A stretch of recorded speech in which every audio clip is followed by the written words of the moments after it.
Aksi tumpuan bakal berlangsung pada hari ini Rabu 1 Oktober 2025 jam 6 petang di Stadium Bishan, Singapura apabila Selangor FC bakal turun menentang Lion City Sailors FC dalam aksi kedua kumpulan G AFC Champions League 2 2025-2026. Perlawanan ini boleh disaksikan secara langsung di Astro Arena Bola, saluran 803 serta platform penstriman Astro Go dan Suka. Selangor FC kini menghuni tangga terakhir dalam kumpulan iaitu tangga keempat selepas tewas 2-4 kepada Bangkok United pada aksi pertama manakala Lion City Sailors berada di tangga teratas. Dalam saingan domestik pula, Selangor berada di tangga ketujuh carta Liga Super manakala Sailors FC sedang mendahului Liga Perdana Singapura di tangga pertama. Malah Sailors FC ini juga merupakan naib juara AFC Champions League 2 edisi lalu. Persediaan Selangor kali ini hadir dalam suasana penuh cabaran. Pada 26 September lalu, pengurusan Selangor merehatkan Ketua Jurulatih Katsuhito Kinoshi selepas 10 bulan berkhidmat dan tugas itu kini digalas sementara oleh jurulatih dari Perancis, Christophe Gamel. Untuk rekod, Kinoshi yang dilantik pada 25 November tahun lalu berjaya membantu Selangor menjulang Piala Cabaran 2024 termasuk 12 kemenangan daripada 23 perlawanan sepanjang beliau bertugas.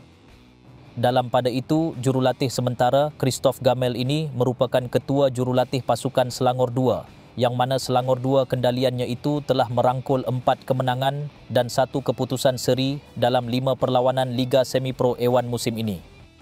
Menariknya, sehari selepas dilantik sebagai jurulatih Selangor FC, Gamel berjaya membawa Selangor mempertahankan Piala Sultan Selangor dengan menewaskan Singapura 2-1.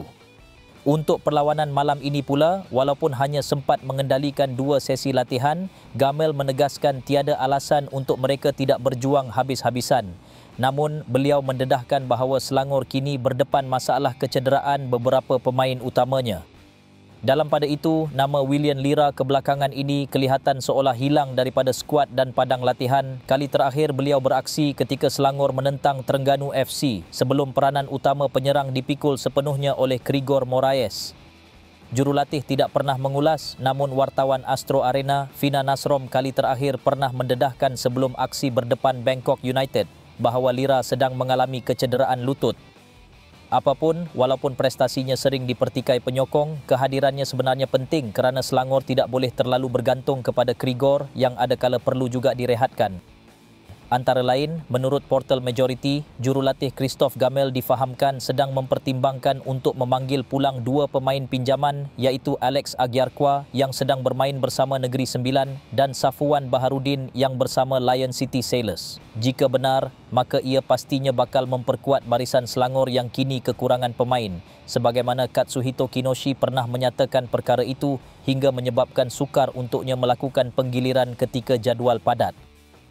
Antara lain, Gamel mengakui kemenangan malam ini sangat penting sekiranya Selangor mahu menghidupkan peluang kepusingan kalah mati memandangkan mereka masih belum mengutip sebarang mata.